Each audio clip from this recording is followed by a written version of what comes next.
Maybe better. No, I wasn't. I was just trying to get my streams back. I don't know what happened. Something locked up. Nothing's the plan. No brewing tonight. I was just testing this streaming and seeing how it looked and to make sure it worked, which is a good thing I have been testing because it glitched somehow. So, yeah, nothing. Just a Friday night hangout, just to test and make sure everything works and to have a beer and to answer any questions people have. I get a lot of questions daily, via DM, PM, email, with people with a bunch of questions. So this might be an easy way to answer those quickly. And that's about all.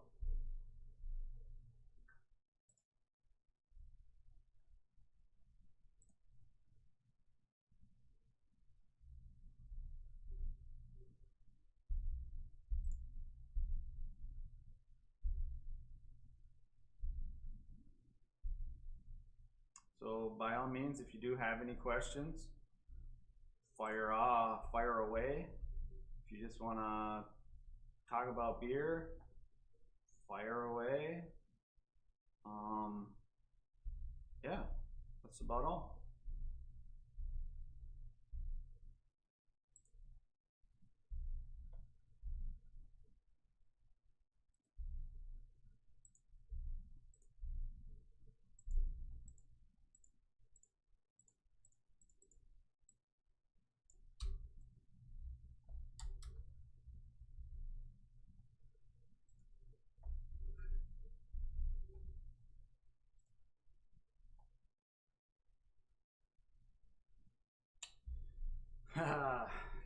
Cheers. Great question. Um,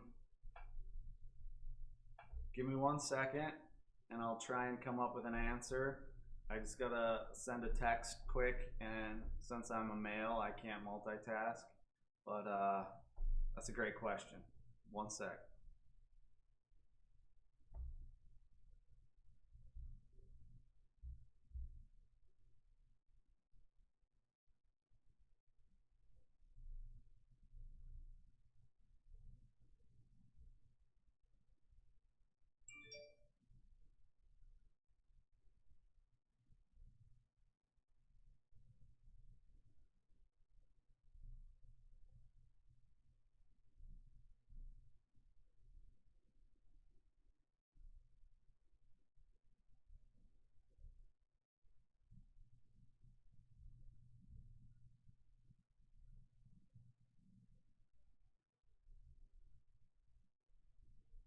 Sorry, almost. Um,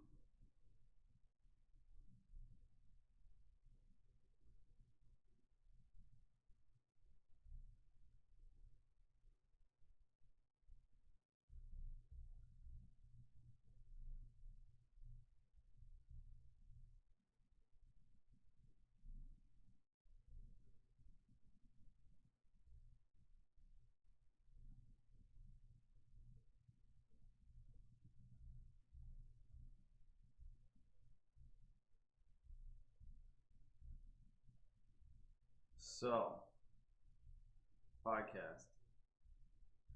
The podcast was a tremendous amount of work.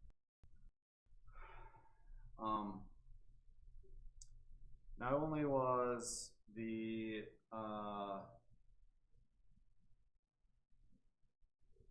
to figure out to get an outline and do all that, a lot of work. It was tons of work in post processing and editing and getting all that stuff together. Um, so I don't know. To be honest with you, it was, like I said, a tremendous amount of work. I know a lot of people really liked it. Um, but again, it's it's a tremendous amount of work. I know that there was definitely some people who wanted to get in on the podcast, and I wanted to get in with on the podcast.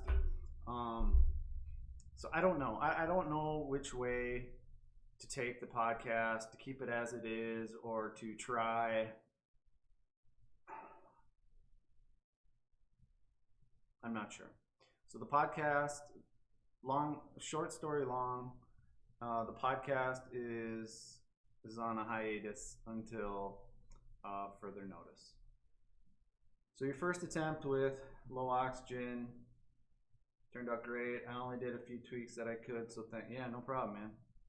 That's the whole point. The whole point of everything about this was always to help people make the best beer possible, and it's really as simple as that. So I'm glad you could implement some things and it worked for you. I mean, that's all we can ask for.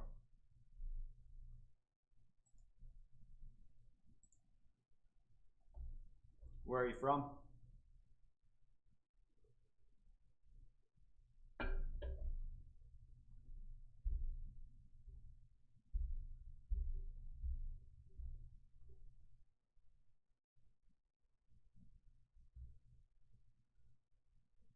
Is everything looking fine on your end as far as video?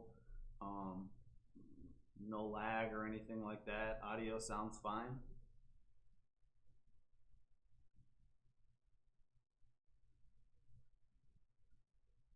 All my parameters that show me things seems to be good. Montreal. Excellent. Yeah, CO2 tanks. Yeah, we can talk about that. So, obviously, I don't have, and I'm sorry if I look off the screen like this. Uh, the the uh, the minute I'm from Minnesota, United States, Minnesota, and our state high school hockey tournament is on, and that's like the one of the biggest things in Minnesota. So I'm kind of Friday night is the court or the semifinals, and so I'm peeking over watching some of the games, watching the games as they play. So sorry. Um, see, I don't have all my data in front of me, but it depends on how many nines are after that 99.99 in that CO2 tank purity. You know, you have different grades. You have, beverage grade and laboratory grade and laser grade and all those different kind of grades. And the number of nines after that 99.9, it tells you your purity. I think off the top of my head, beverage grade CO2 is going to be something like up to 20 ppm. Exactly, the Habs. So I'm a big hockey fan as well. Minnesota Wild shirt on here, so totally get it. So even though we suck, so the number of nines are going to determine your purity. And so I think beverage grade, which is 99.99, I believe, is going to have roughly up to 20 ppm of oxygen in it. And so from we have a lot of uh,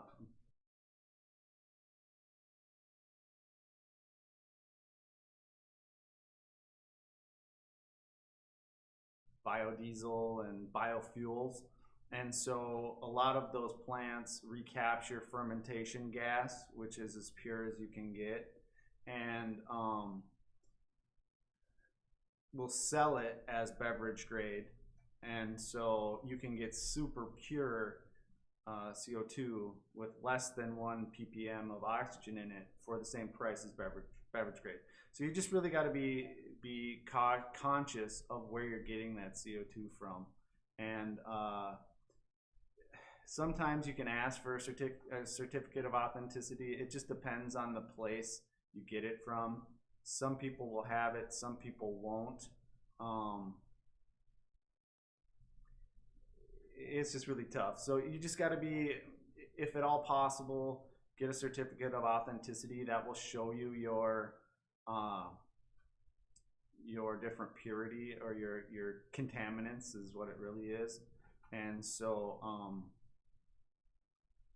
that's really what it boils down to.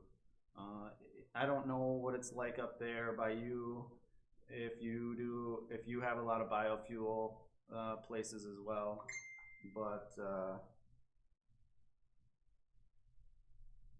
that's basically what it boils down to.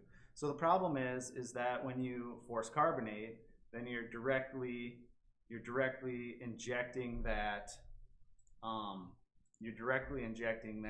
CO2 right into the beer, and so you basically force oxidating it as long as you are force carbonating it as well. And I believe on the blog post about CO2, on the blog there's CO2, there's a series of CO2 posts, of cold side posts, and one of them shows carbonation, forced carbonation, and based on purity, and that will show you exactly how much oxygen you are directly injecting into the beer if you force carbonate. And so that's basically where it comes from. And I want to say the source for that was, let me check so I can speak correctly.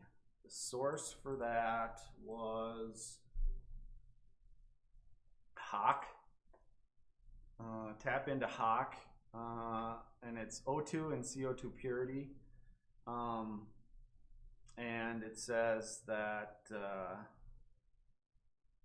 I wonder if I can somehow copy and paste this somewhere so you can see it.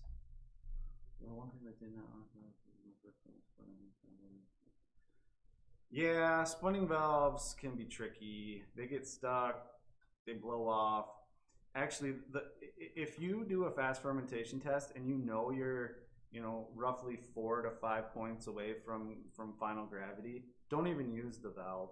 I mean, the valve is only there for an overpressure anyways, and so if you're close, even if you're 5 psi over, 10 psi over, it only equates to the net carb a little bit, and then what you can do is just push.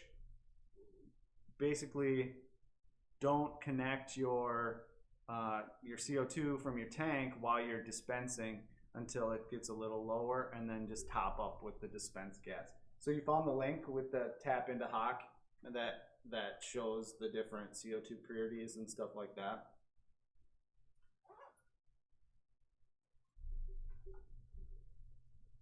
It could be on the blog post or wherever too.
So hopefully that gives you some oversight on, or insight, not oversight,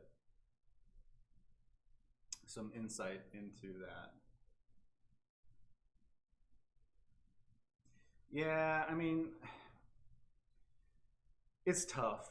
You know, once you, obviously this was your first time, so timing fermentation and understanding that it's going to take some time.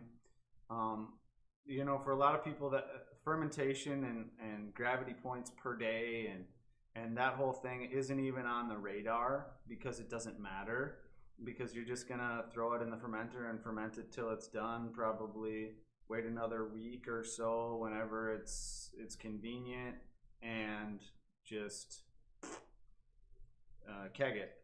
And so when it's your first fermentation and you're trying to monitor all that kind of stuff, it's going to take a while. So I don't know what you did, if it was an ale or a lager, but you know, if it's a healthy ale yeast, you basically have 36 to 48 hours and you're already to the keg. And so it happens so fast. With a lager, if you're pitching healthy lager yeast, you're at, you know, 5 days. And so understanding your timings is difficult. So you'll get a feel for it.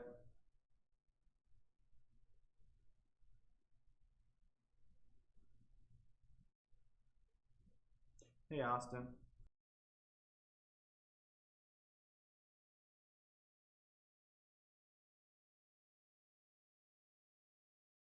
Looking to switch from a chest freezer for firm chamber.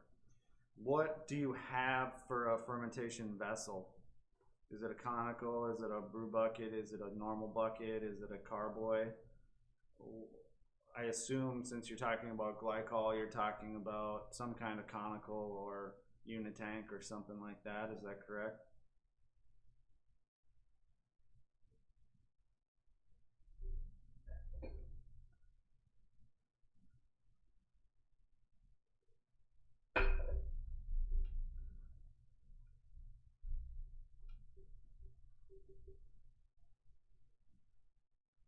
Yeah, Fred, I mean, what I do, honestly, is, well, I guess I can't say because I've done so many that I just know. I know if you take a sample after about, let's say you take one after 24 hours and you take one after 36 hours, you should be able to get an idea from the 24 to 36 what your points per day would have been, because that's a 24-hour period. And then you can pretty much set your watch by that's what it's going to be per day. I mean, once it gets closer to final gravity, it's going to slow down a little bit, but it'll be a good gauge. And then once you get enough under your belt, you'll just know. Firmzilla. Sure.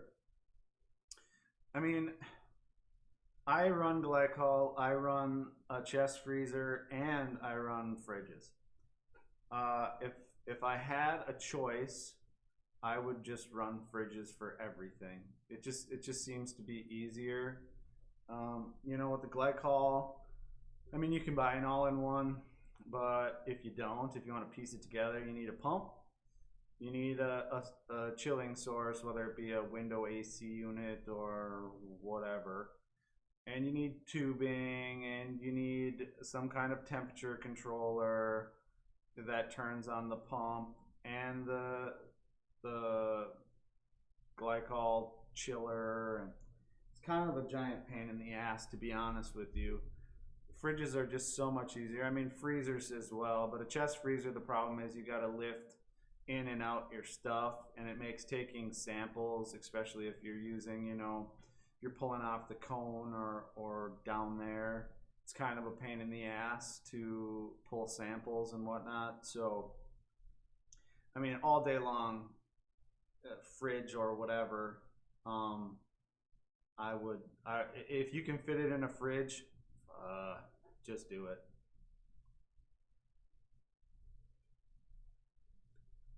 I should add, is my opinion.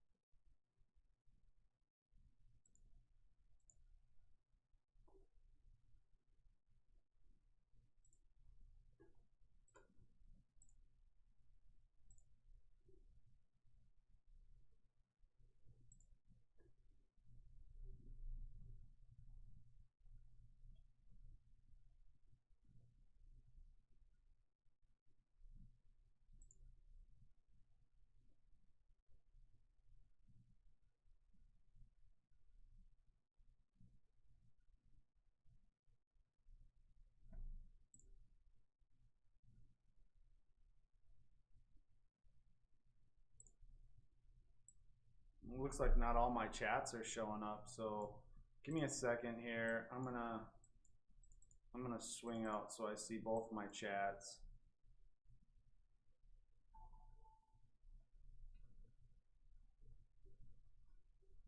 Let's see here.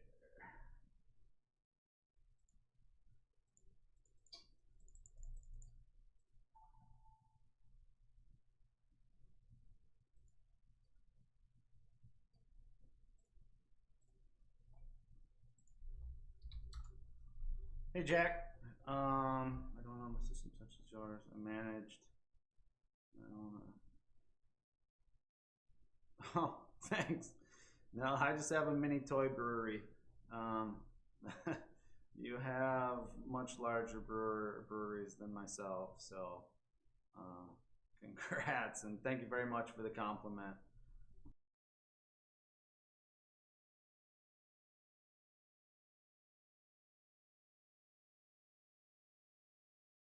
Um,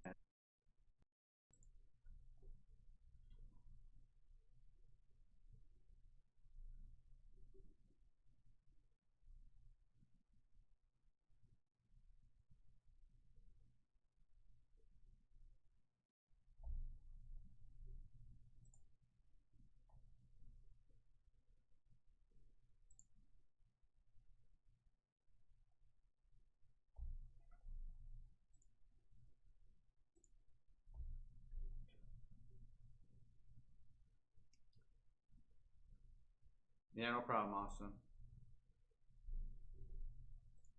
I just think it's easier. Yeah, Fred. I mean, basically, I use like a dorm fridge, like a 4.4 cubic foot dorm fridge. Same difference. Yours is nicer because it's got a glass front. I actually cut out my door and um, put some plexiglass in and stuff like that, just because it was considerably cheaper. But if I did it again, I would do something like you with the glass door already in, so I wouldn't be dicking around with that.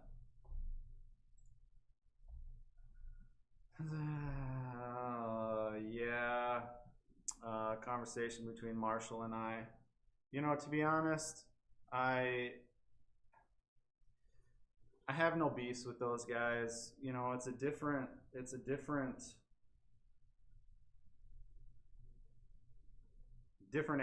end goal is different. Um, the end goal for myself and what I talk about is purely making professional beer.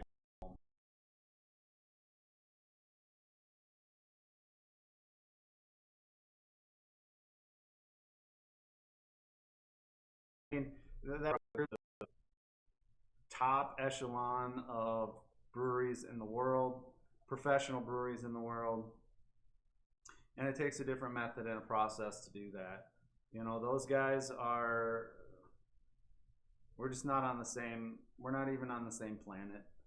They have a different end game than I do, and you know they do well with what they do, and it's completely fine. You know, we can both have our own. We can both have our own space and coexist. Is basically, you know, I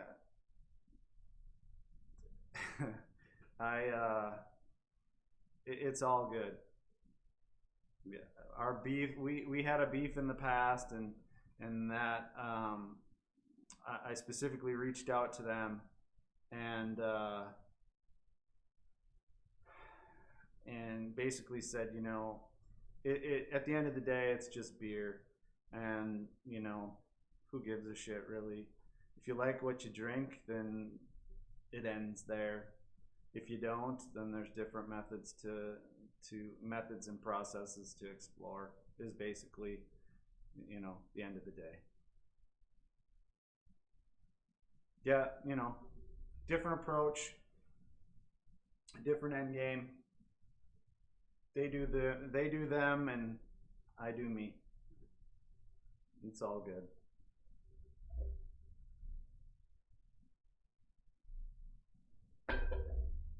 I'm about due for a beer.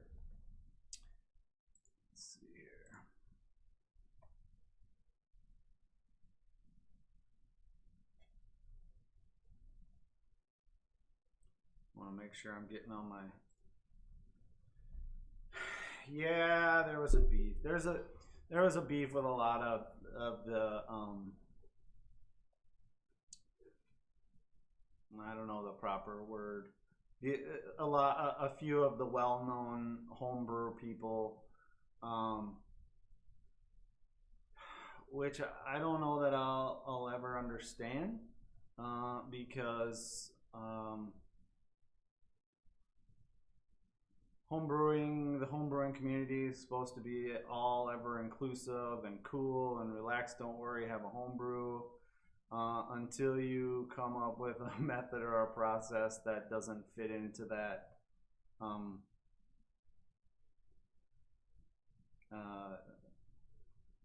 box. If you have a method or a process that's outside the standard homebrewing box, then you're kind of treated like a witch, which is the way it is. But anyways, I put that in the past.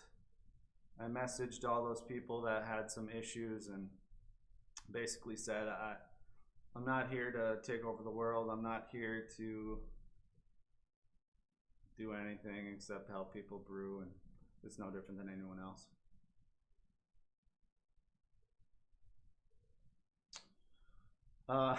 Thanks, Fred. Austin. I don't know. It depends what you consider traditional. I mean, you could say I have developed a fast lager method like the other guys being Brulosophy, who piggybacked onto, I think it's Mike McDowell, who took it from Narcissus. It all originates back to oh God, was it Kai? Yeah, many people got offended on the internet. It all goes back to Kai, who took it from Narcissus, the German brewing scientist and author. He proposed a fermentation method, an accelerated fermentation method, as he called it, in CCVs, or otherwise known as cylindroconical vessels. And the cylindroconical vessels, or CCVs, we'll just call them conicals because that's what they are. In the big professional, the Weihenstephans and Anheuser-Busch at that point, they have these giant 1,000+ barrel conicals, and they can do some different schedules and fermentations than we can as homebrewers. And so the hydrostatic pressure on the yeast and on the wort and all that fun stuff in these giant conicals with thousands and tens of thousands of gallons of wort in them, it behaves differently than we do on our small scale with basically no hydrostatic pressure whatsoever. And so this fast method is interesting because it's kind of taken out of context.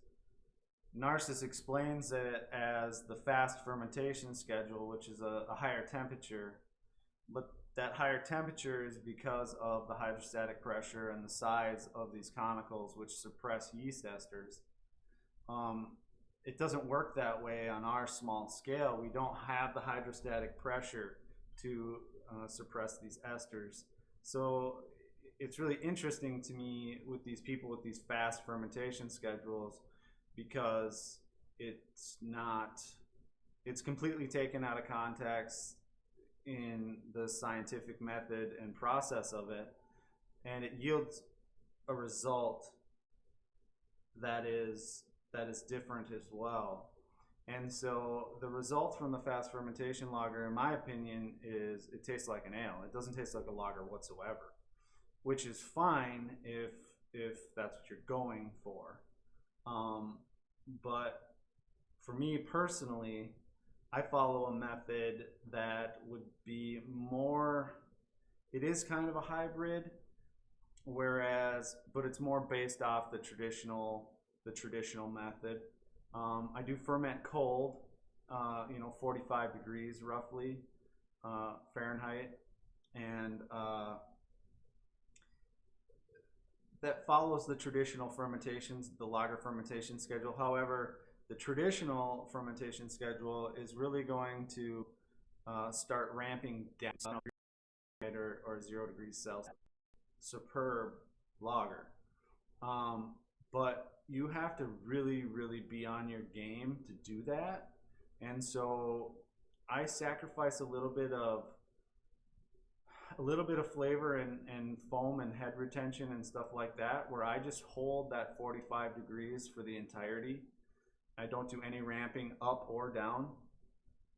The problem with ramping up and doing a supposed, like a diacetyl rest is that when brewing a lager, a lot of what makes lagers so crisp and refreshing is you're retaining a lot of the esters, and you're also retaining a lot of sulfur and natural yeast antioxidants. So retaining those is what lends to the crispness and stuff like that. So running hot and fast doesn't really make sense to me. But anyways, I run about 45 to 47 degrees Fahrenheit for the entirety of the fermentation, and that goes as far as fermentation and spunding is both held at that temperature. Like I said, I take a little hit in flavor and potential flavor and potential head retention, but I definitely don't have head and foam retention issues as it sits today. But it doesn't mean you have to be such a precise yeast whisperer. You can basically pitch a nice healthy amount of yeast, and about a typical 12 Plato 1048 lager is going to be ready to spun in about 5 to 6 days. It's going to be at final gravity in 7 days or 8 days, and it's going to be fully carved and in its final container. And so what I don't understand is, even with the warm accelerated fermentation schedules, they're still not beating the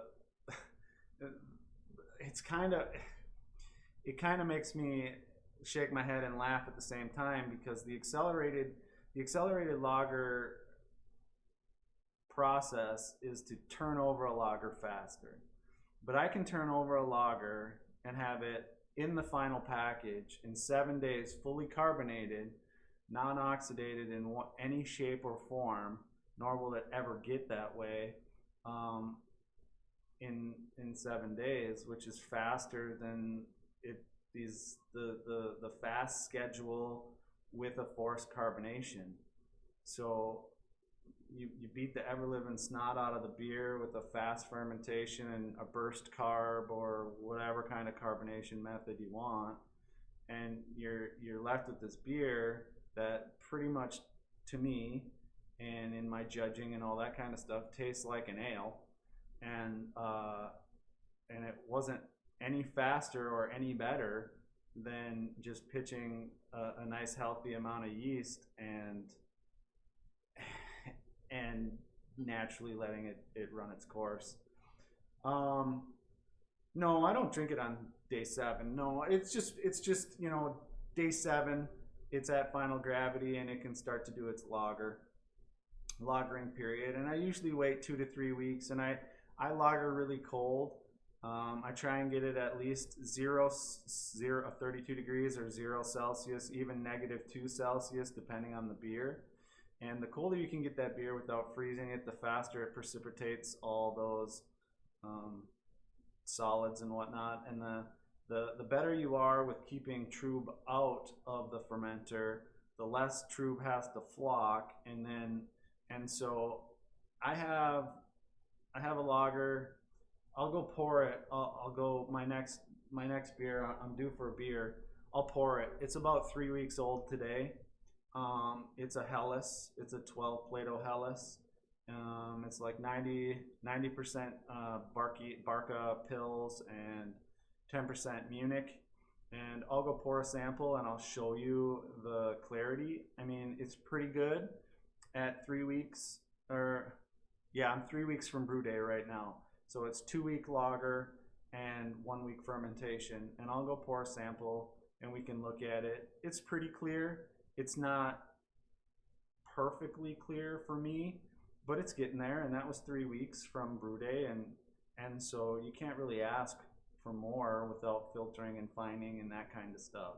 So I'll go grab a sample right now. Give me a sec.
All right.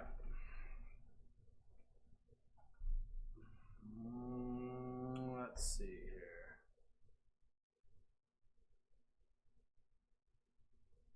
So here's that beer, Helles, 3 weeks from brew day. I mean, it's not 100%. It's pretty solid. There's a little condensation. There is a little haze to the beer. I'm not gonna lie. No, I do not lager on CO2. I only plug in CO2 when I'm gonna dispense. So.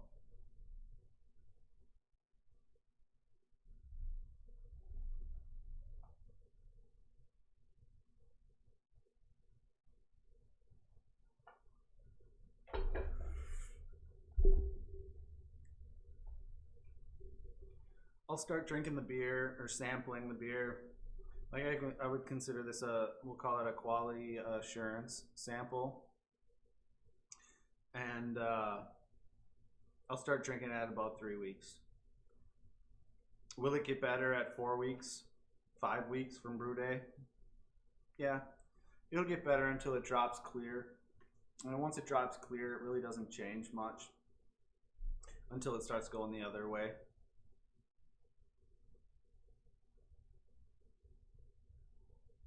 What'd you learn?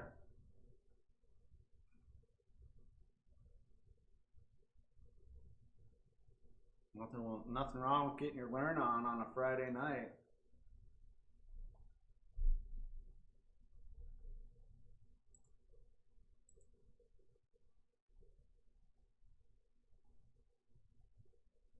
Oh, all right. Maybe put it in front of me so you can kind of see the clarity. It's not perfect, but it's as good as I can do.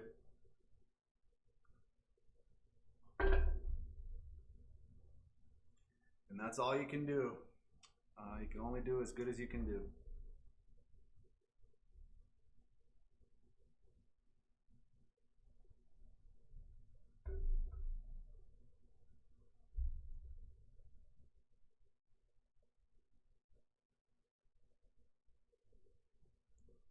I mean, at the end of the day, I would. Thanks. It's a Paulaner glass. At the end of the day, at the end of the day, uh, Mr. Portly gentleman, I would advise you. I mean, if you want, try it. Uh, if you don't like it, you don't like it. Personally, I don't like it, and that's probably because I prefer, your traditional German lagers, your Paulenners, your Spaten, your Eyinger, your Weihenstephaner, your insert the blank. And if you do a warm fermentation, you're not going to get anywhere close to those guys. So if I'm trying to match, what I like, then I have to follow the procedures they do, because you can't get close to something if you don't follow any of the procedure. Cool. I will check that, Fred, Austin. Yeah, I mean, the yeast matters too. I just started using L17. This Helles that I have right here is with L17. It was fermented at 50 to 51 degrees Fahrenheit, and so it's different. Different yeasts, and they're going to behave different. So my cold fermentations are with 2206. 2206 was my house yeast for many years, and so you can get 2206 real nice and cold. The L17 doesn't like cold. That Augustiner yeast doesn't like cold. That being said, as I drink this L17, I can definitely tell it's different than my 2206. It's got a certain flavor that is different. It's definitely different. I would say right now, between my 2206 and my L17, going off memory, I would pick my 2206 still over the L17.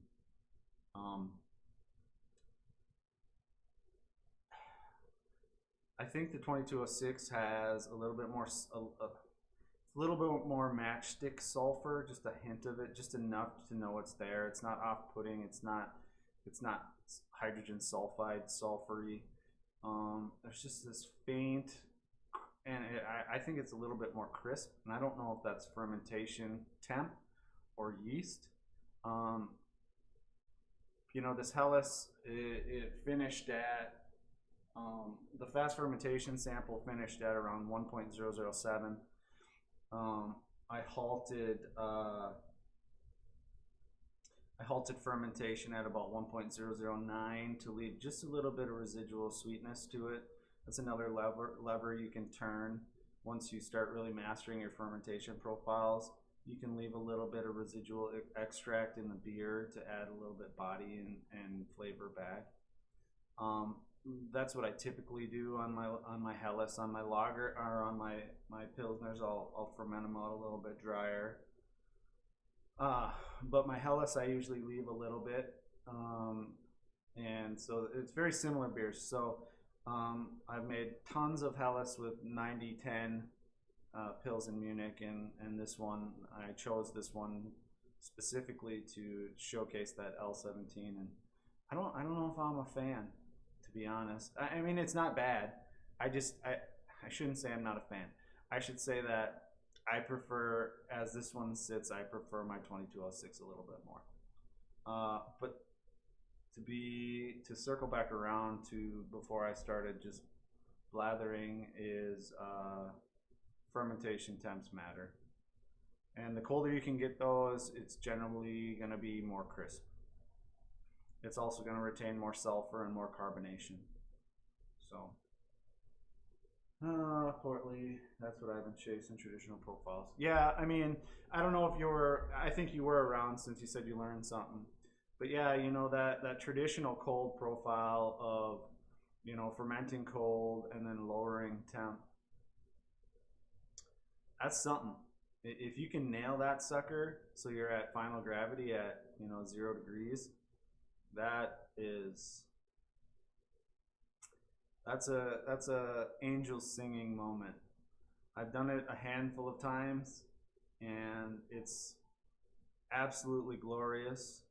But the problem is that my success and failure rate, my failure rate was higher than my success rate, and I brew a lot of beer for a lot of people, especially in the summer. I go through in the summer. I have to brew at least once a week, and I have to knock out at least a barrel a week, and I can't afford to fail. I mean, I say that I can't afford to fail, but I mean, really, I can. It's just for friends and family. But I'm I treat this way too professionally to fail. So I got to be on my game, and so I found that single fermentation temp, letting it ride, works the best for me.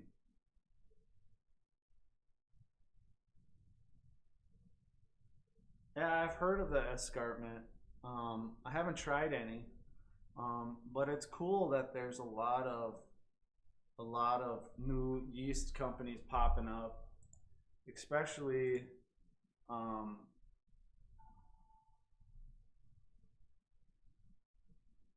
um, especially to, I don't know if it's been White Labs and Y Yeast have been lowering in quality recently. Um, so I don't know. I'm glad there's more options. We'll just say that.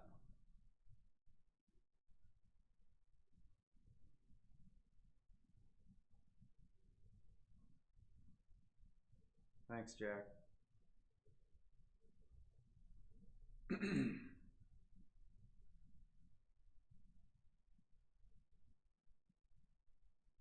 You're gonna give that cold and drop. Um, there's a so back when we had the original group uh, that kind of went through with all this stuff, we had a guy named Nico. Nico has a blog. It's called Quest for Edelstoff, and he details those fermentation profiles exquisitely well. So check his blog out, Quest for Edelstoff, and I'm pretty sure he's got at least a couple blog posts on um, those cold fermentation profiles.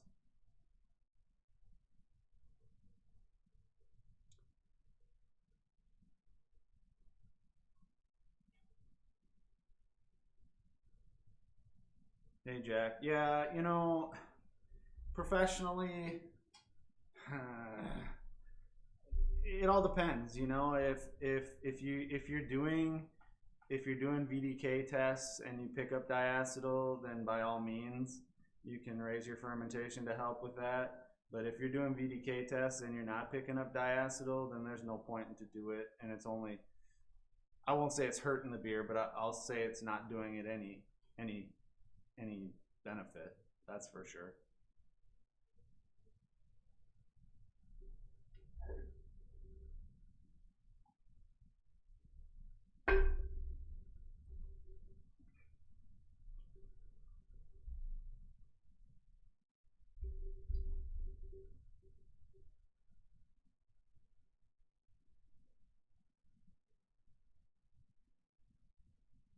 Yeah, definitely, Portly. It's Nico's blog is fantastically accurate in terms of um, process and procedure. He's really good with that. Um, he's also he was born in Munich and since relocated to England, but I mean, there's no there's no loss in translation there. He knows his shit basically, and so Nico's awesome with that stuff.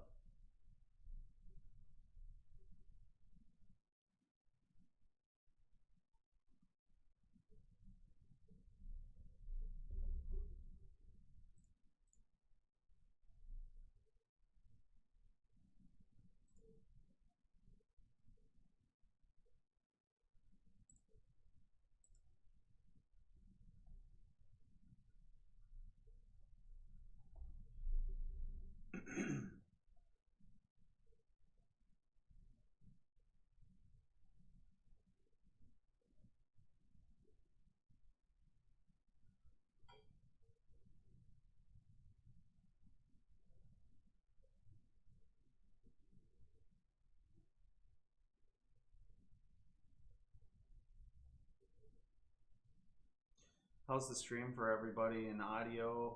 Is everything looking good? I'm not seeing too many dropped frames or anything like that. My CPU is good, and hey Dan, how goes the battle? Long time no talk.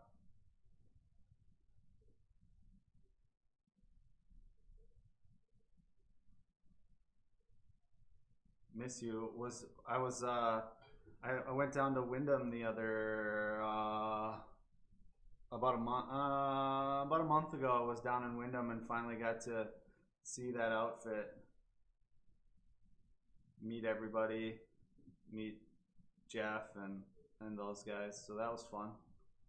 We're throwing some equipment in Omaha, so we're using Wyndham as a hop and going down and through down there, Wyndham, Worthington, and then we hit Iowa, Alton, Fremont, Sioux City, and then hop over to Omaha. Yes, Fred, I am testing video for a future live brew day. The video, the layout, my thought process is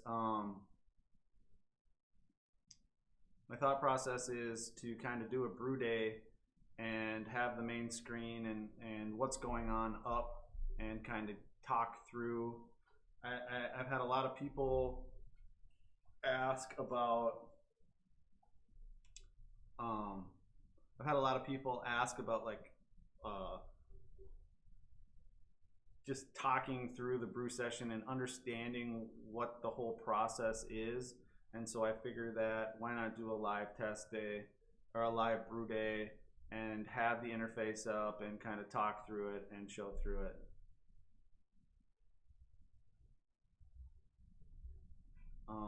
Yeah, Dan, it's a Zao route. It's been a nightmare, by the way. I won't be at MTA. They don't allow me to go anymore. That'd be awesome. Jack, yeah.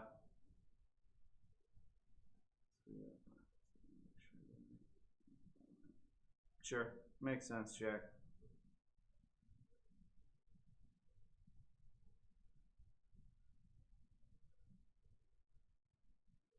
Yeah, so that's why, Fred, I hope it looks all right, and I hope the video is progressing and smooth, and everything looks good and all that, and sound. So, I might just do some Sunday night, maybe once a month. I might do I was thinking about doing just a hangout session like this, have a couple beers, and just answer questions and chat. Kind of almost like I was thinking almost like a online, group where we would maybe, once a month on a Sunday evening or, sometime that's convenient, just get together, answer questions, talk through everything, and, have a couple beers and enjoy. So I was looking into that as an option as well. See if that's something we want. Just trying to come up with different things. In the summer, my wife and my family,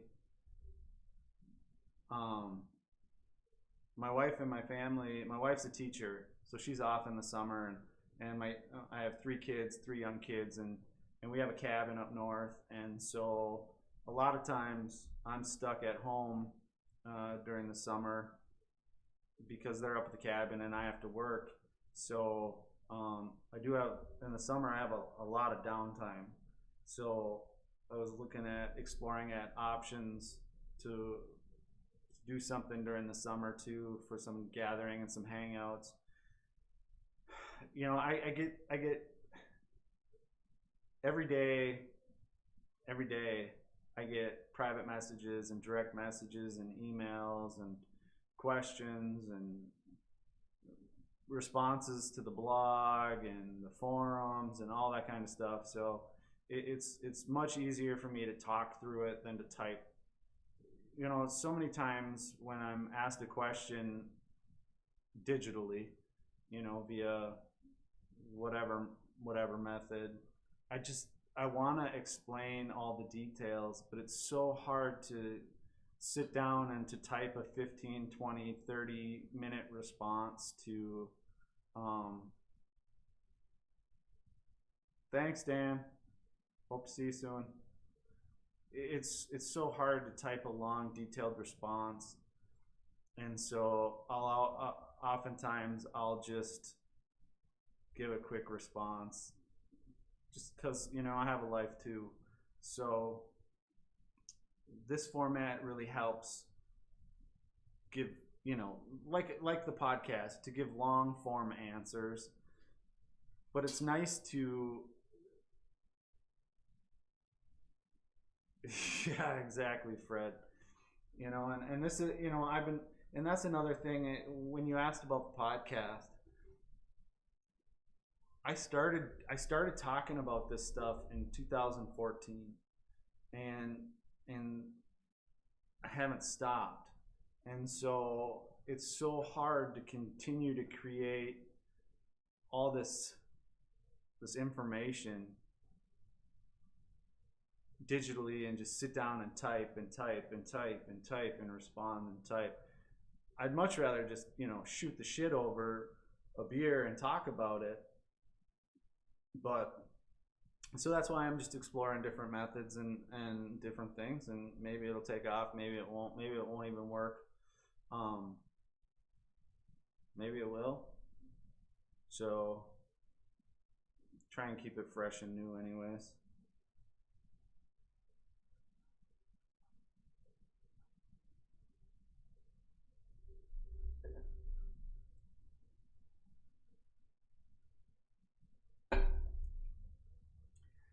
I was talking to Dan um, on Facebook. I have the Facebook chats and the YouTube chats. For some reason, they were all in one box before, but now they're not. And so Dan used to be my boss, and he's since moved on to other things. But it's nice to talk to Dan. I haven't talked to Dan for a while, so that's really cool that he joined my stream and we got to talk a little bit. That was awesome.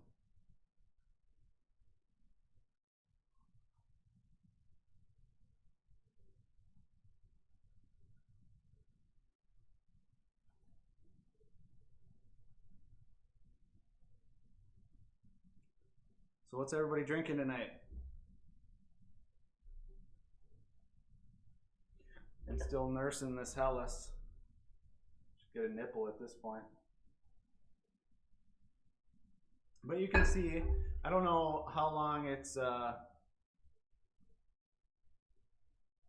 don't know how long it's been since I poured this, but you can see that I definitely don't have issues with head retention or foam. You probably can't see the glass. I definitely don't have issues with foam or head retention using my lager schedules and my processes. I mean, not that it really matters. It's more of a visual thing. I lied. It's not just a visual thing. Having a cap of foam on top of that beer will also keep the oxygen out. I mean, it's just going right in your belly anyways, but the longer you sit on that glass, if there's that nice foam cap on there, it doesn't allow any air in. That's my story, and I'm sticking to it.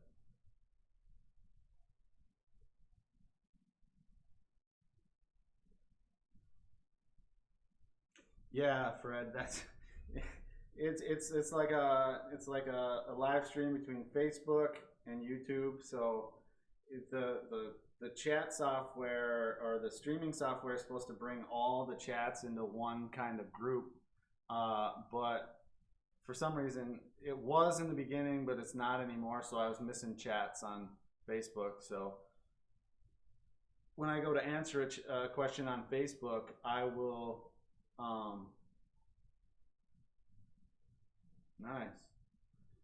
Oh, there was a question on Facebook from Jack. What is the required skill for someone to build a system like mine? Is it possible to do without advanced programming skill for someone that is not technical?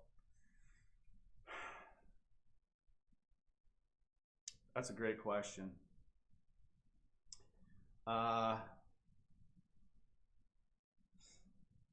Probably not. I hate to be honest and brutal, but probably not. Um, this isn't my field of expertise either.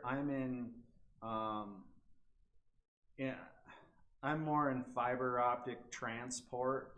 I don't deal with, um, I don't deal with, I went to school for automotive engineering. I went to school for multimedia and web design, and I went to school for some network administration.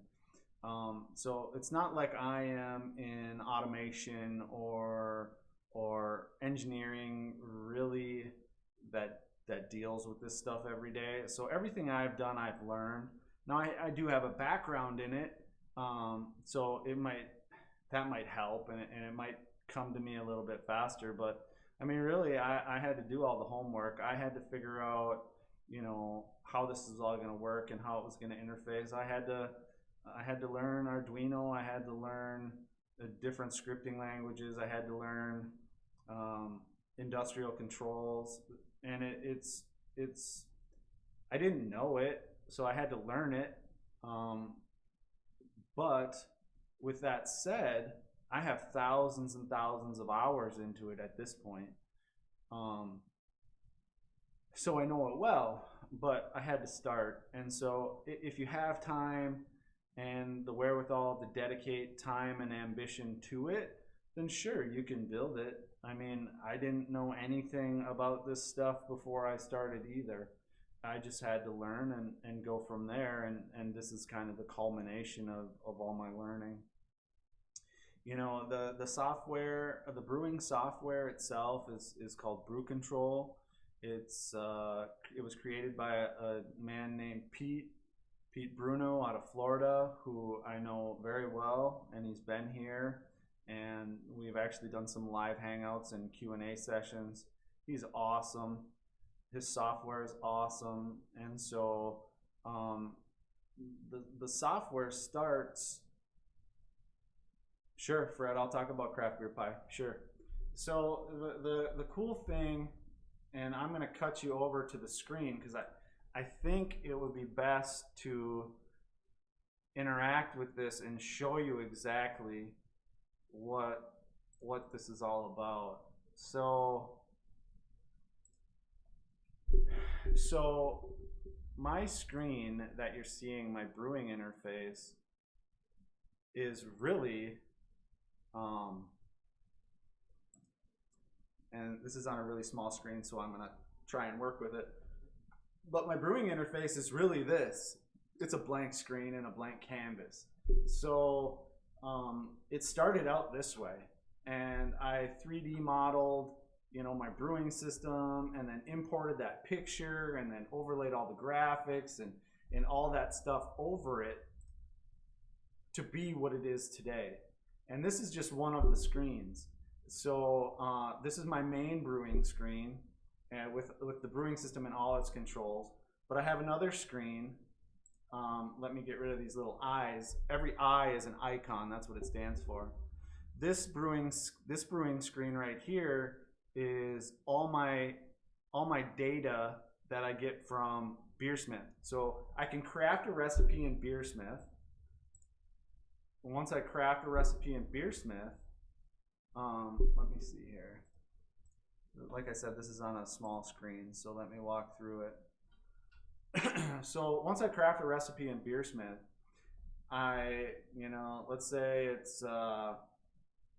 let's just say it's a Helles.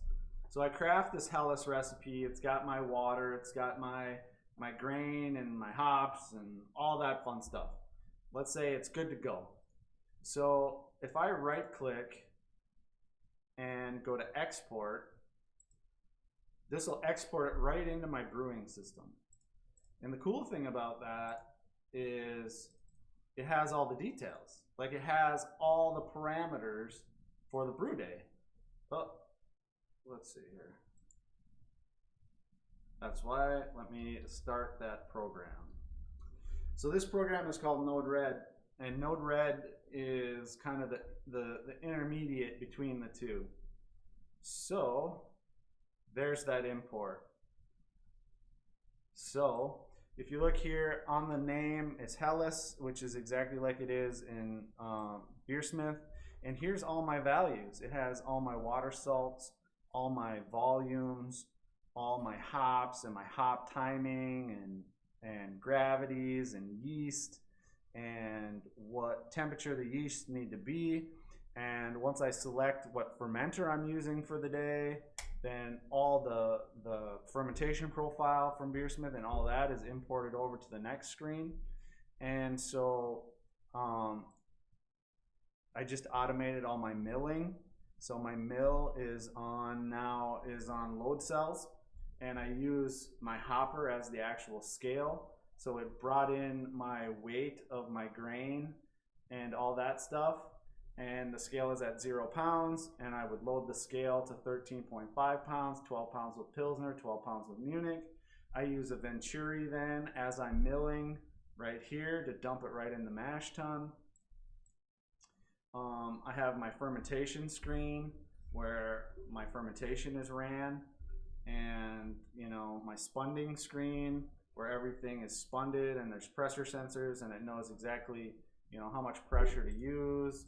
And so all my different serving vessels, what's on tap, that's all brought in, all that fun stuff. But anyways, where I was going with that is it's just a blank screen. So the brewing software is basically your blank canvas to do whatever you would like. And so you just have to go as mild or as wild as you want to go, is basically how it is. And so could you do it? Sure. You just got to learn.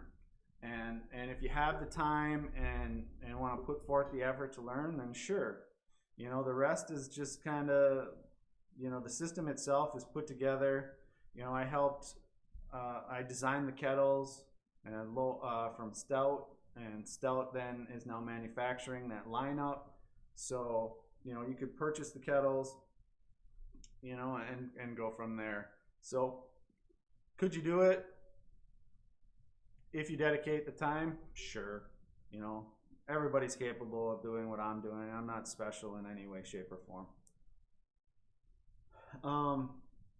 Fred asked what my thoughts are on craft beer pie. So I used to run craft beer pie. There's absolutely nothing wrong with craft beer pie. Why it didn't work for me is because once I started getting really into the automation side, because as it sits right now, current day, I have to add grain to my hopper, I have to add hops to my hop dropper, and I have to pull the grain bag out after mashing. Those are the three things I have to manually do. Everything else is 100% automated. And so once I started looking into the automation, craft beer pie just couldn't support it. So I ended up where I was about to do that. I gave it a college try and had great success playing with it. So I never even went on to the PLC side.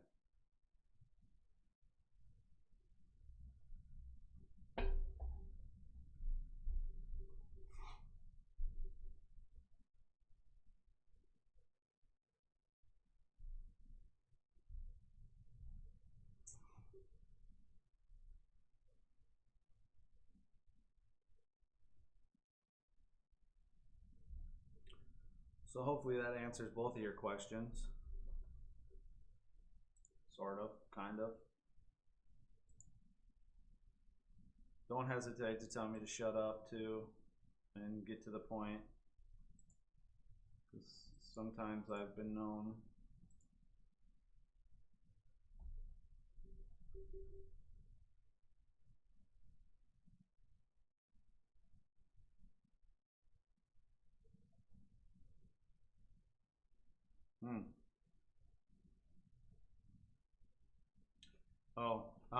I said once I started looking into automation, craft beer pie just couldn't support what I was trying to do. I was going to go full-blown PLC and the actual hardcore industrial controls, and right before I went to do the full-blown PLC, Pete the brew control creator reached out to me and we had spoke, and he wanted me to give his software a try, and I did, and I just never looked back.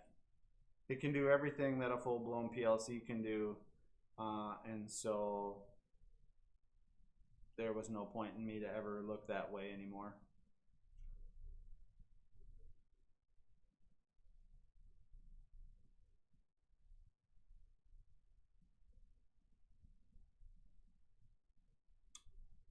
Does that make sense?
Yeah, I mean, I ran Craft Beer Pie, and it did I made an automated decoction vessel, and I used Craft Beer Pie for that, and it seemed to work really well for what I needed to do, which was basically control induction burner, a pump, and do some step mashing, and it worked more than well. It was just once I started, I mean, to try and automate a whole, I mean, not just brew day, everything relating to brew day. I think my brew day script alone is about 6,000 steps. So to try and automate, you know, roughly 6,000 steps just for a brew day with Craft Beer Pie, it wasn't going to work. So that's the only reason I went away from it.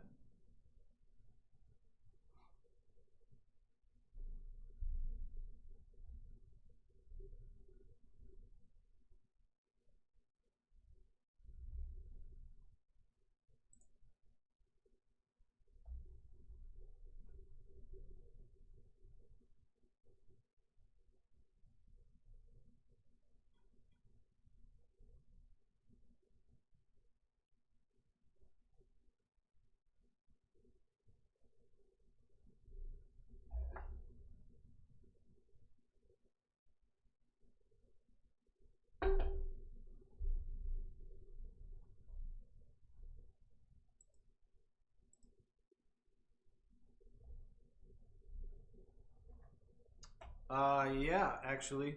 Um, the question was, have I ever been approached by Brew Tools, Grandfather, etc.? Yeah, I helped Spiedel develop the low oxygen brewing kit, and so I have a couple Spiedels here, a 50 liter and a 20-liter Braumeister Plus, and with the low oxygen kits. So if you were to look up those low oxygen kits, I helped them. I was approached by Brew Tools as well, but I'm not really. Brew Tools looks like they're making some fantastic equipment, um, but I looked at it, and um, I don't know that it's going to be able to do what I need it to do. Plus, I have so many other systems at this point that I don't use. So, um, yeah, it's sad. I have those Braumeisters sitting up in my garage attic because what am I gonna do with it? I feel too bad to sell it because they gave them to me to help develop, and so I feel it would be wrong to sell and make money off of it. That's not fair. So they just sit in basically my attic.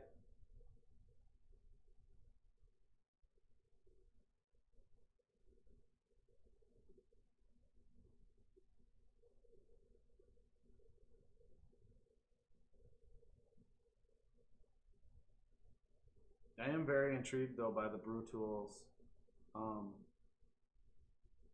I'm very impressed with their quality of their gear. What looks to be the quality of their gear. Looking at Hop Rod Garage, and I have a friend Gustav Lind who has recently been doing some Brew Tool stuff and trying to do some low oxygen stuff with that.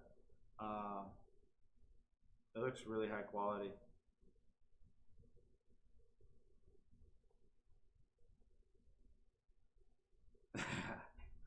Yeah.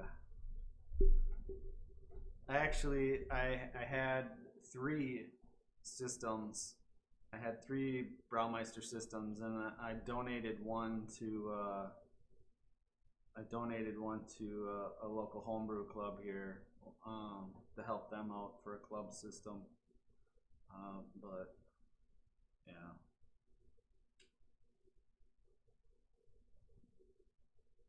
yeah, I know Gustav very well, very well. I helped him. I helped him with some stuff on his book and whatnot, and he's a good guy. I don't know Thomas quite as well. I know him. We talk quite a bit back and forth on Instagram, on direct messenger on Instagram. Um, but yeah, it's good to know all these guys, and it's fun.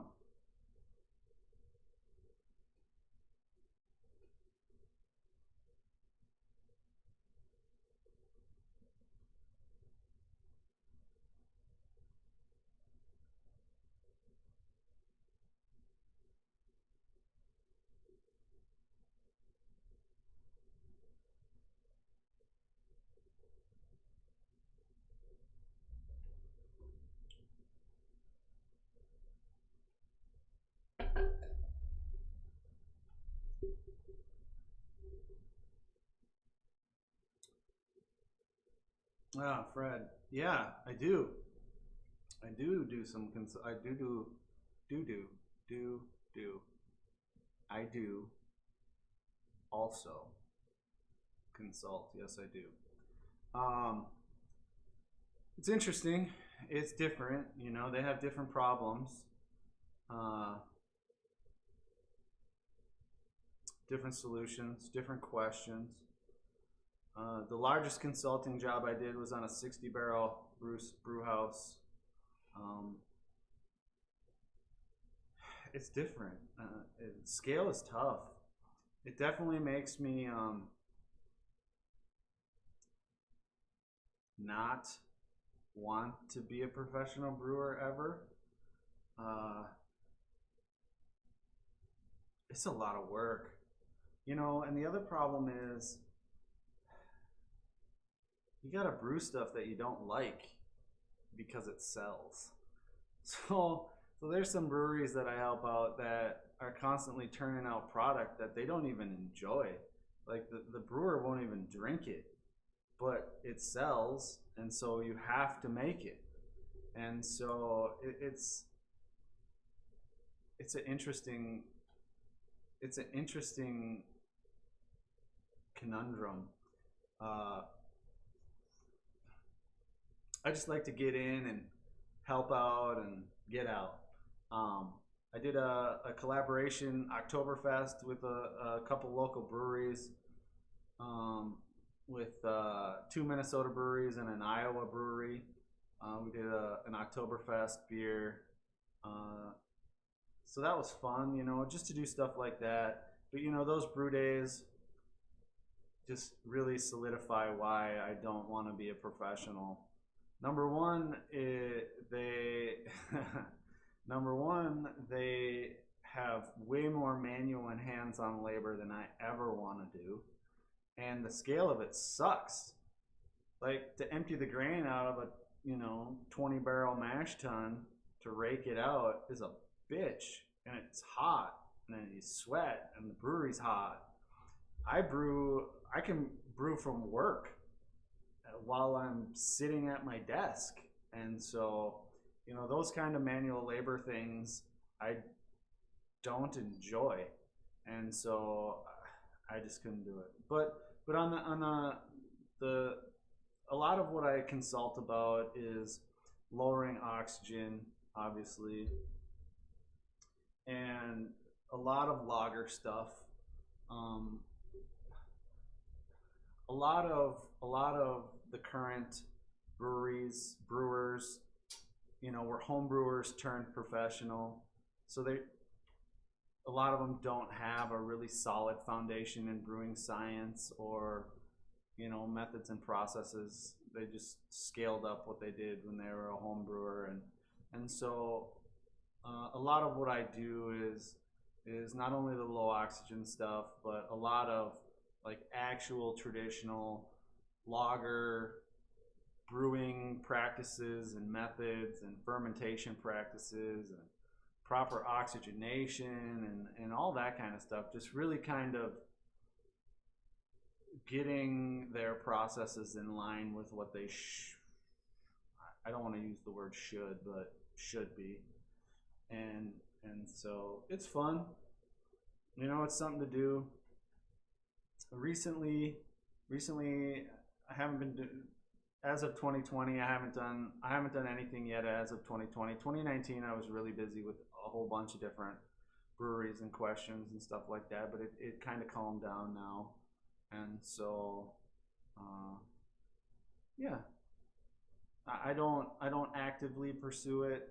They reach out to me, and then we get something going. So that's how that works.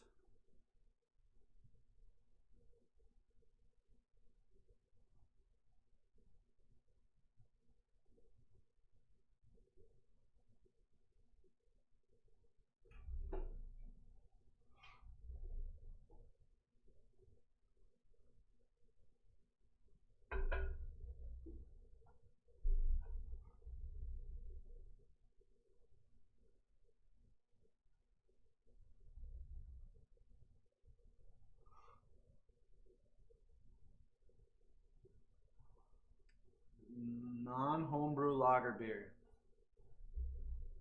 So we're talking professional lager beer. Professional. So like if I were like my Desert Island lager.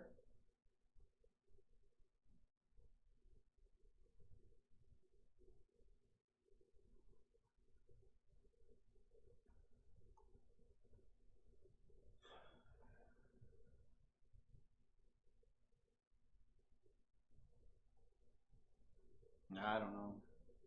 Probably fresh Bitburger all day long.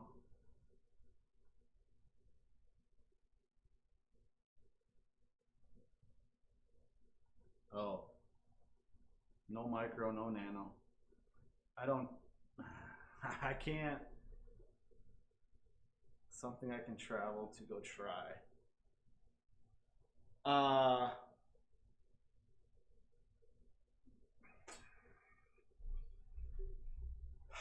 I guess you can consider me a hater of a lot of microbreweries. I don't like them. I couldn't name one that I would actually seek out and try. Not for a lager, anyways.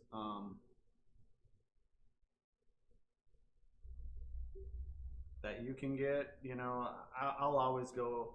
I'll always go continental, pale lager, anything from Bitburger, Weinstefaner, Eyinger, Paulaner, uh, those type of beers.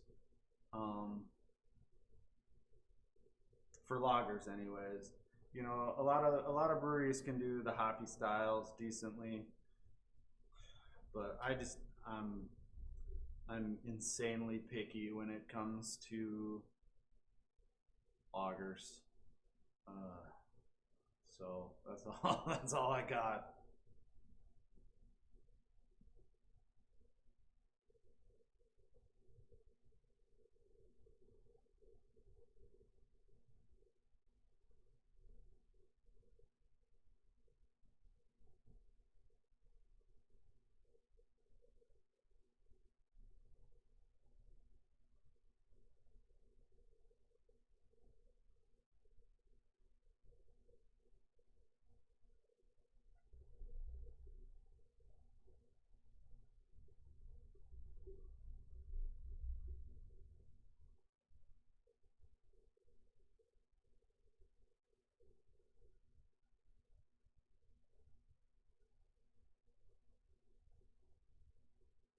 Yeah, I guess you could consider me pretty plain.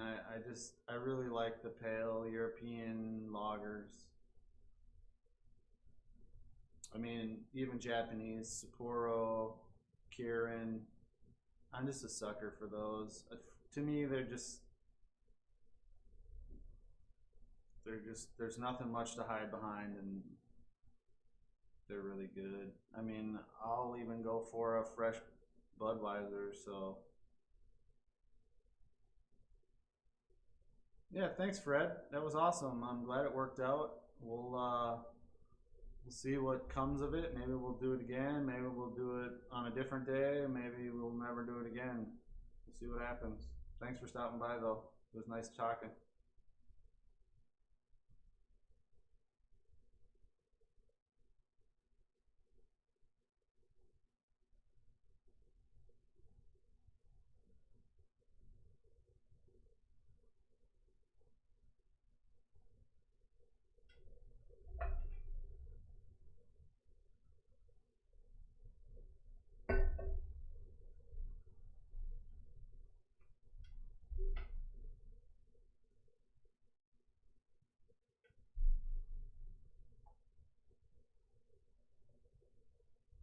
Cheers, Fred.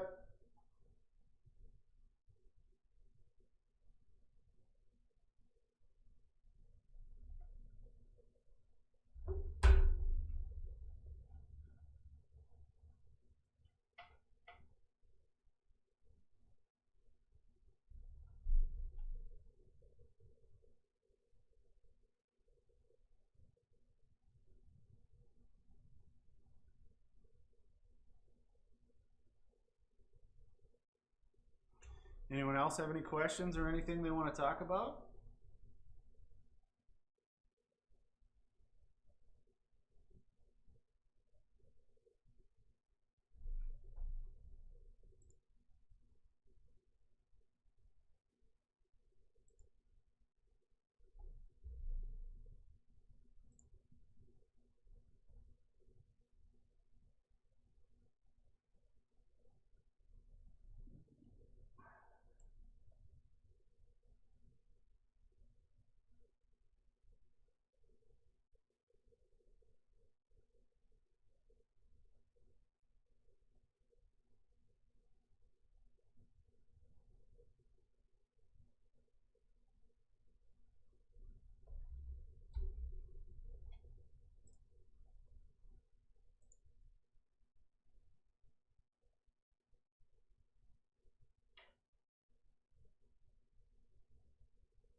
Just taking a screenshot of this new streaming box I got. I'm at 30% utilization.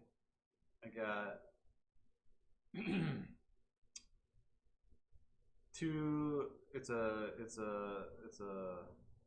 two CPU box, 16 cores, 32 processors, and 128 gigs of memory. And like I said, it's hovering at around 30%, streaming 1080p, 60 frames at HD quality. So it looks like the server's up to snuff. Looks like we did have a couple glitches, and so I'll have to look at that. Had a couple drop frames, and I don't know if that was internet or what. It looks like the streaming software is only using about 16% of the CPU, whereas when I was trying to stream with my old stuff, which was a decent PC, I was at 100% CPU utilization trying to stream at 60 frames, and so I had to stream at 30 frames, and so it looks like this one stepped up to 60 frames and super high quality and is at 16%. But like I said, there's two actual processors and they're 8 core units and they're whatever. So it seems to be working. So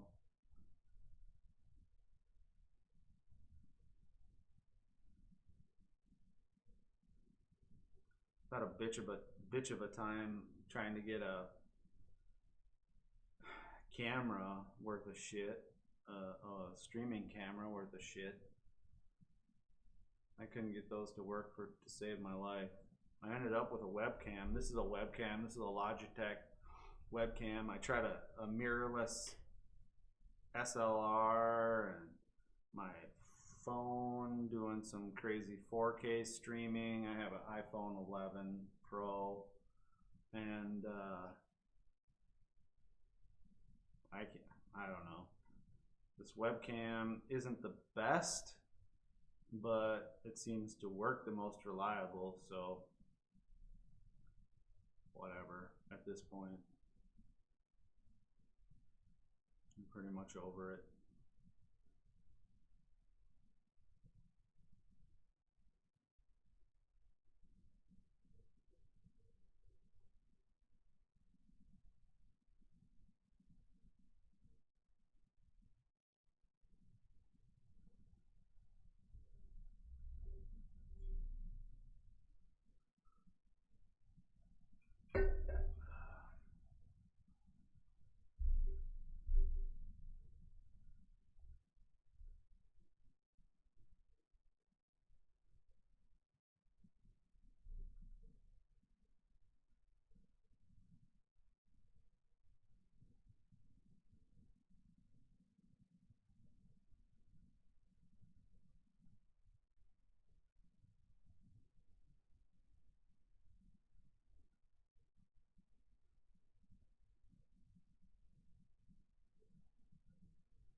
What else? What else is going on tonight? What else? Someone teach me something.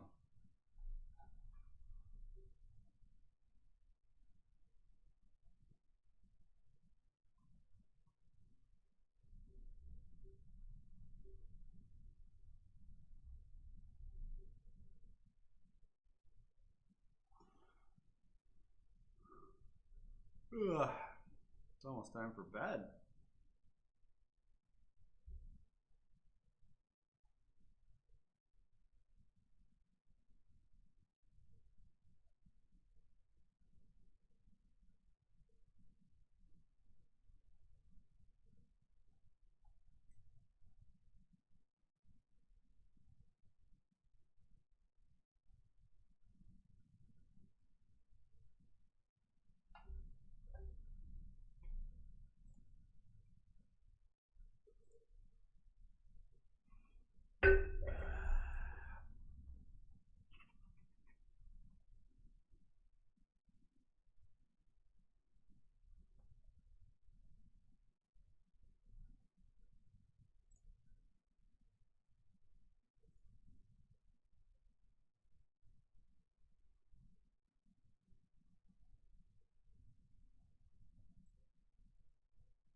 When did it change color in the keg?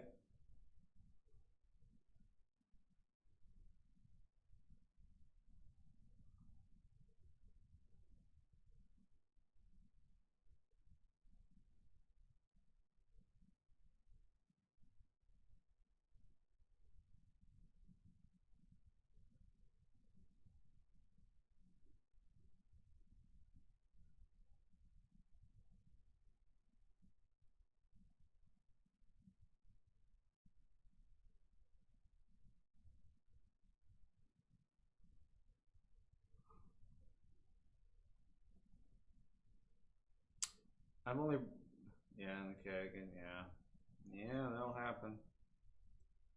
I've only done one IPA, or I'm sorry, no, I've done many IPA.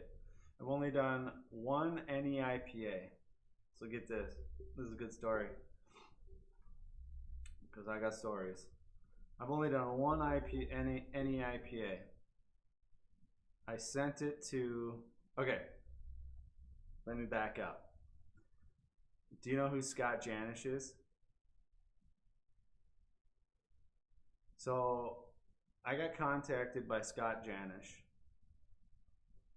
about some low oxygen stuff, and he was in the middle of writing his book, and we got to talking back and forth, and he asked if I could send him some beer, and I said sure. So I said, give me a week and then I'll send you some out. And so literally got done chatting, and the next day I brewed an NE IPA. Because if you're going to brew a beer and send it to Scott Janish, it's going to be an NE IPA, right? And so I was like, fuck it. I've never brewed one before. I'm going to take what I know, which isn't admittedly much, and brew this NE IPA, and I'm gonna spund it, and I'm gonna fucking send it to him. So I brewed this NE IPA, I spun it, can it, and end up sending him the NE IPA, a Helles, and a Pilsner, all in cans. Well, unbeknownst to me, he, I'm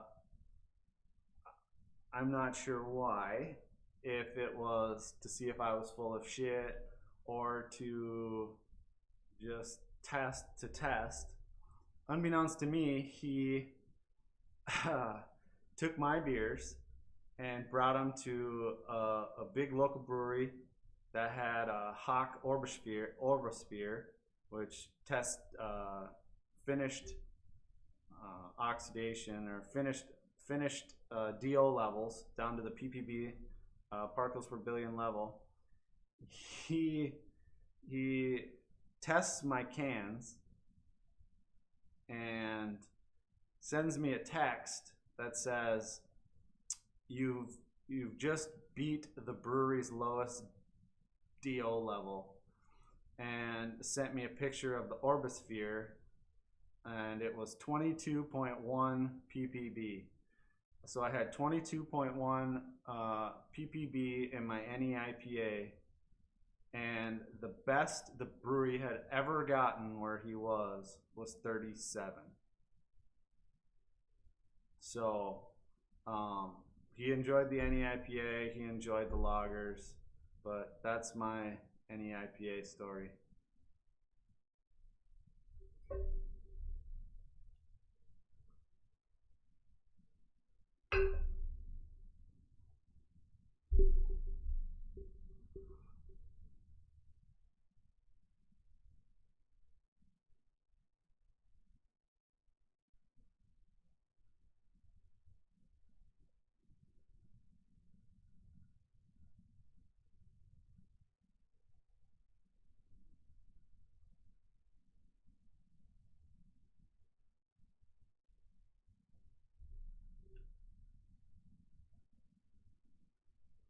I do have a local brewery that I consult with a lot, on the German side with lagers and stuff, and he is a fantastic NEIPA brewer.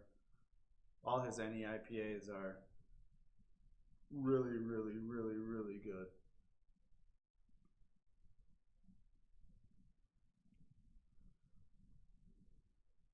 Yeah, yeah, it's still beer, man. Anytime you transfer still beer and what I consider still beer as unfermenting beer, you're picking up oxygen. And so that's the whole reason behind the spunding and to move beer while it's actively fermenting. I mean, at the tail end, of course, but because that yeast will eat up that oxygen and give you that protection. But anytime you move still beer, you're gonna pick up oxidation. It doesn't. I mean, pH isn't gonna affect DO. DO is a mechanism of the laws of partial pressure. pH really doesn't have an effect on it. Um, I don't, I don't, I don't think there is. I mean, there's definitely an effect on pH and um, um, overall beer flavor and stability and autolysis and all that kind of stuff, but it's not gonna make a difference with DO. It's a different mechanism.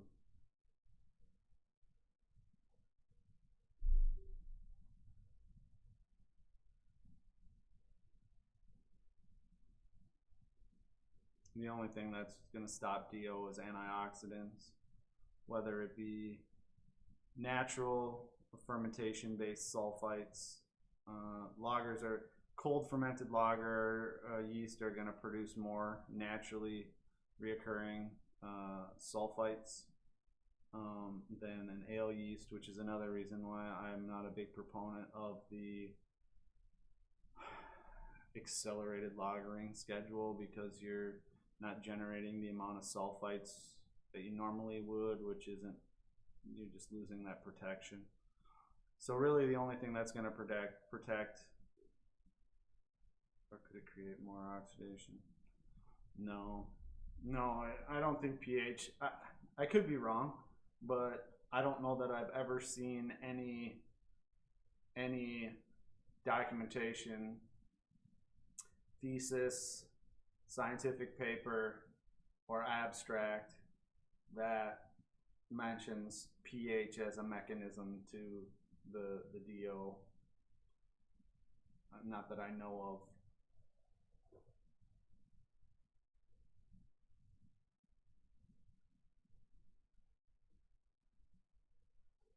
In terms of your IPAs and whatnot, the main problem with the any IPAs is generally so you have your heavy metals. Heavy metals and minerals can create Fenton reactions. Fenton reactions are oxidative reactions due to heavy metal ions. So, for instance, iron and copper, and those are going to create oxidative reactions with oxygen. And the reason why NEIPAs are so susceptible to the oxidation is that a lot of NEIPA brewers use a lot of oats. Oats are super high in manganese, along with hops. Certain hop varieties are also very high in manganese. Manganese is a heavy metal ion and will create Fenton reactions. And so the NEIPAs are loaded with these manganese ions from the oats and from the hops, from the excessive hop amounts. And that's why that's really why they're so sensitive to oxidation, is because all these heavy metal ions are just searching for that oxygen. And the minute it gets that oxygen, it just super oxidizes everything. And so that's why any IPAs are so sensitive to oxidation, is that manganese basically.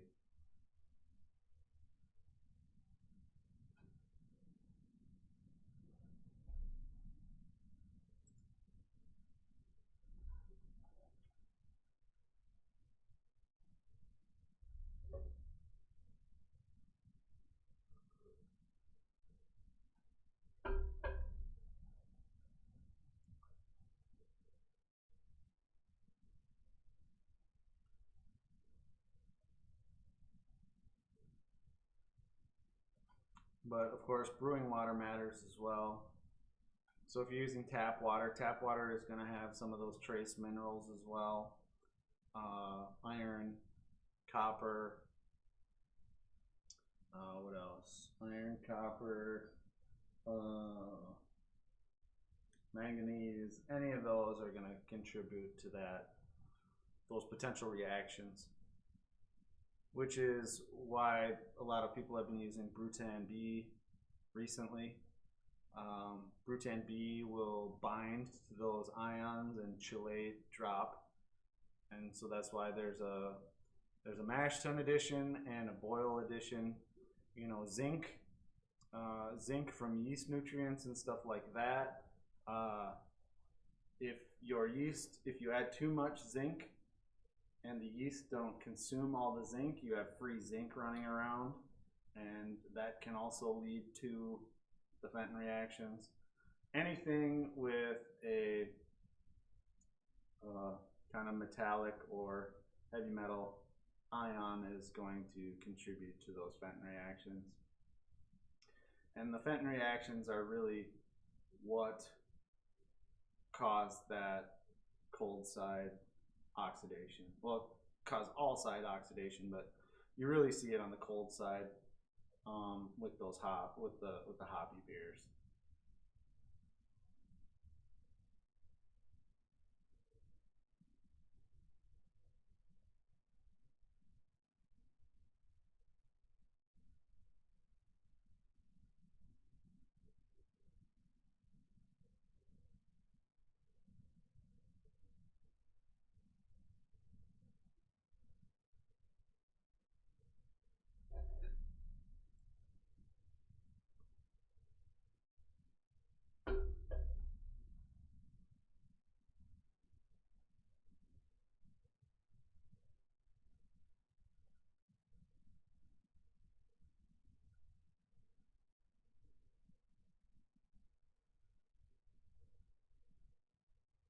I wouldn't even use a water adjustment calculator.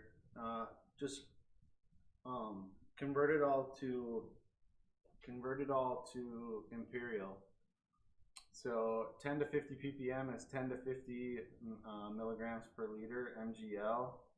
So if you convert your brewing water to liters, then it's super easy to do the calculation. You know, let's say you have 20 liters of brewing water, or 10 or whatever, 100 or whatever our example is. Let's just pick 20, and you want to dose at 10 milligrams. Then you would do 10 milligrams times 20, and you'd have 200 milligrams. So it's just way easier when you're doing those calculations to convert over to imperial. It just makes life way easier. So then you're just at, you're at either 20 milligrams for 10 ppm, or 10 milligrams, 10 mgl, or 50 mgl, you're at 100. So, or times 20 is 1,000. So 1 milligram, or 1 gram. Sorry, it's late.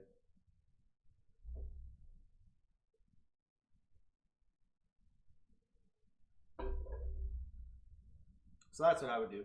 The contribution from the metabisulfite, you're looking at K Potassium doesn't matter, doesn't factor into your water, and the sulfate at even at 100 ppm is 25. So you should never need 50 anyways. I would say the highest starting dose you should make is 20. And if you do anything like use a floating lid or some kind of lid or whatever, drop that down to 10 right away. Because for every 5 ppm will scavenge 1 ppm of oxygen, and 1 ppm of oxygen is quite a bit when it comes down to the brewing side, the hot side.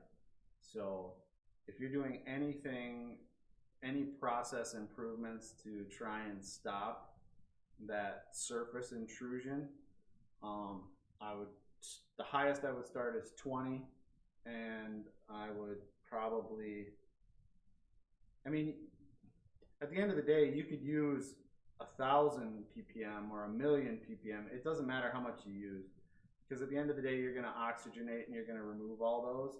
But the closer you get to where you should be, it's just everything works smoother. But I would start at 20, and I would convert all your stuff over to liters, and then you can just do milligrams per liter, and do 20 milligrams per liter, whatever your total brewing water is, and just times that by 20 milligrams, and you'll be set.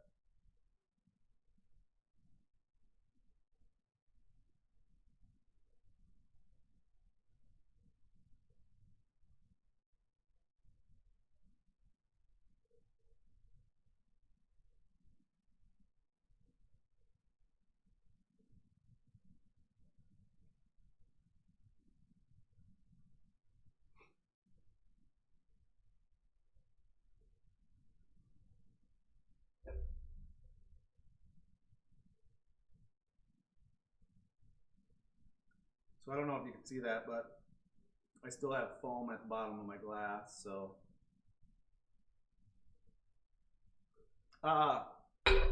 Yeah, I hear you. The whole world should, or yeah, I can't change it all over to metric. The world would be a much better place if everybody just did metric. It's so much easier.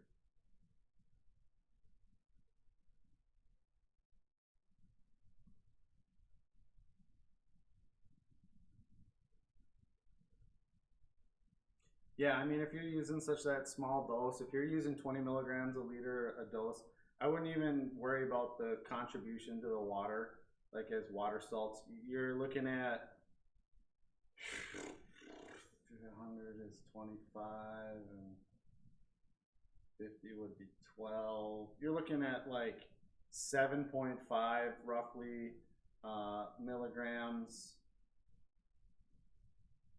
or I'm sorry, 7.5 ppm.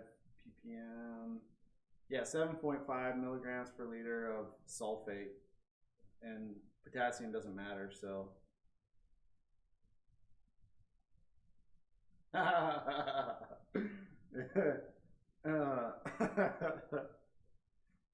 no worries. You found a very unpolitical guy in me. I subscribe to the school of thought of it's Bernie or it's Trump or it's Biden. It doesn't matter. They're gonna screw me over. So that's about as political as I get. I'm getting screwed no matter what.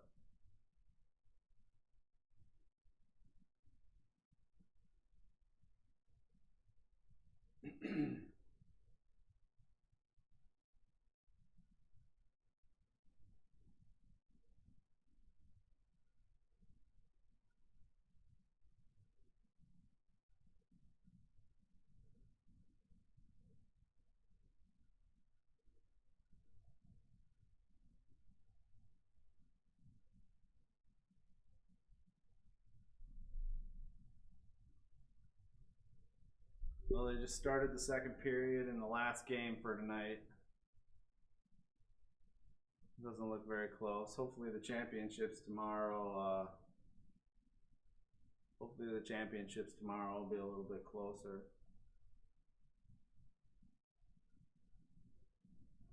Nah, it's all good. Don't worry about it. Like I said,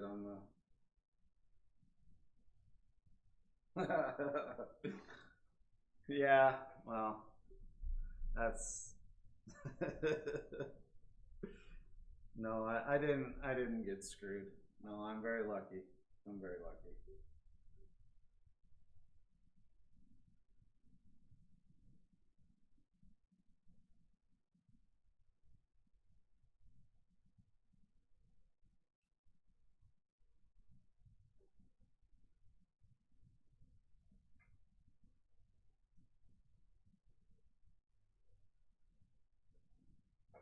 I think it's time for one last beer of the night.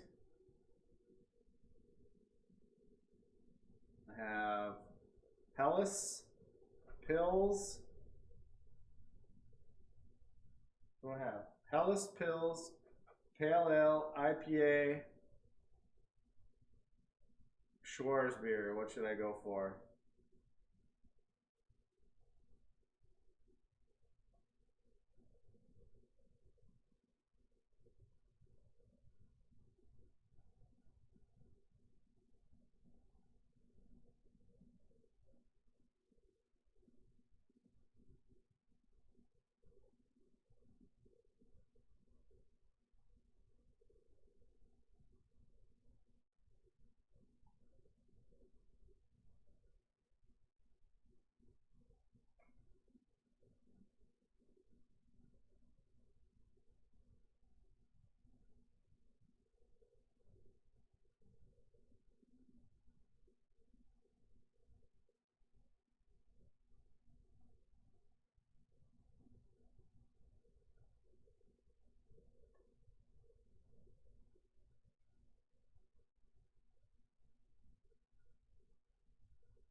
Don't everybody talk at once.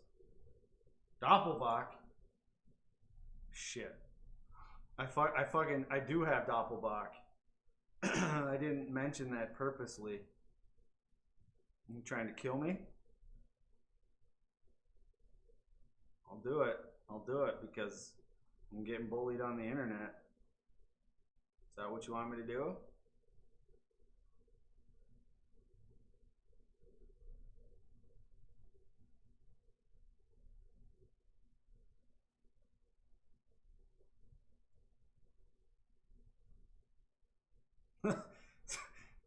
All right, so I have 3 different recommendations.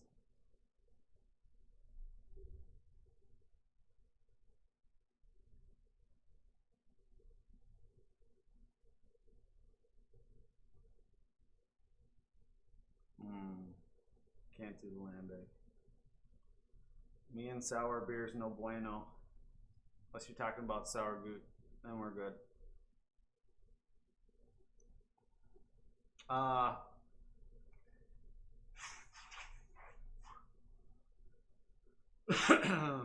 I might have some sample glasses down here. I might be able to do all 3.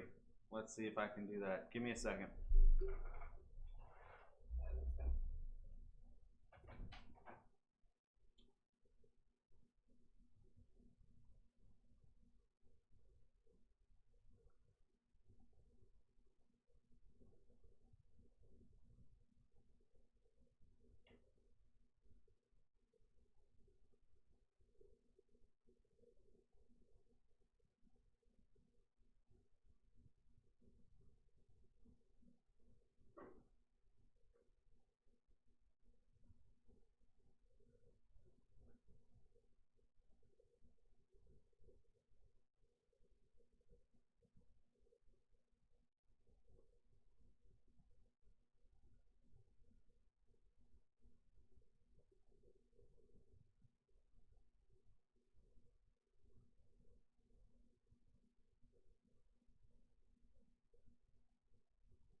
the Doppelbock. Let's see if you can see that well. I don't know. Meh, whatever. Doppelbock, big pour. Giddy up, it's Friday.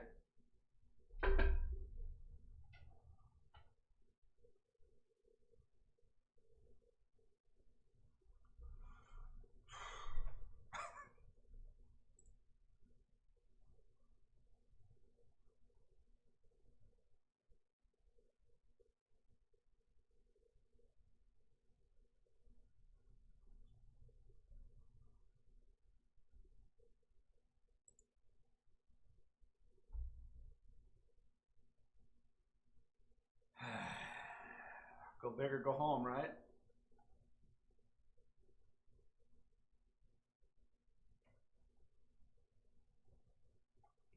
Yeah, you can tell. So how you can tell that this is a high gravity beer is that the foam is poor. It doesn't last long, and it drops fast. It's a foam quality is hard to do with high gravity beers. But man, the aroma coming off of this thing, I can smell it under my nose. It's sitting here, down here, and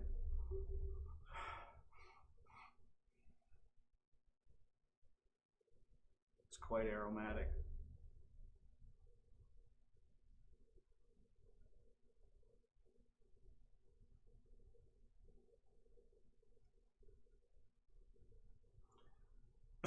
See, the problem with the cold fermentation profile and Doppelbocks is that this drinks like a Dunkel.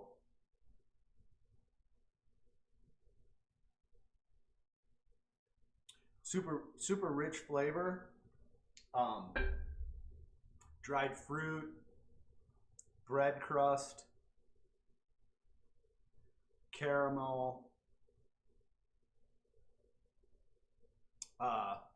It drinks like a Dunkel, no alcohol burn, smooth as all get out. You could drink this way faster than you should be able to.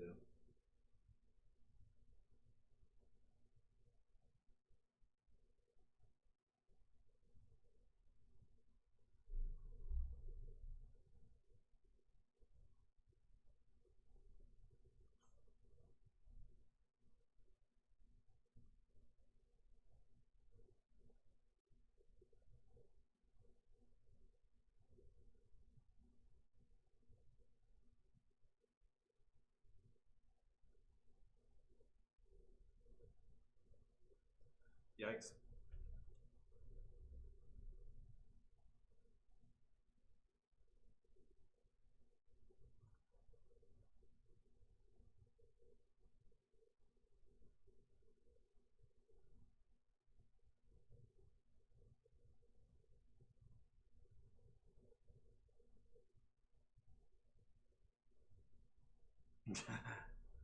Yeah, 16-year-old me would be dead if I tried this.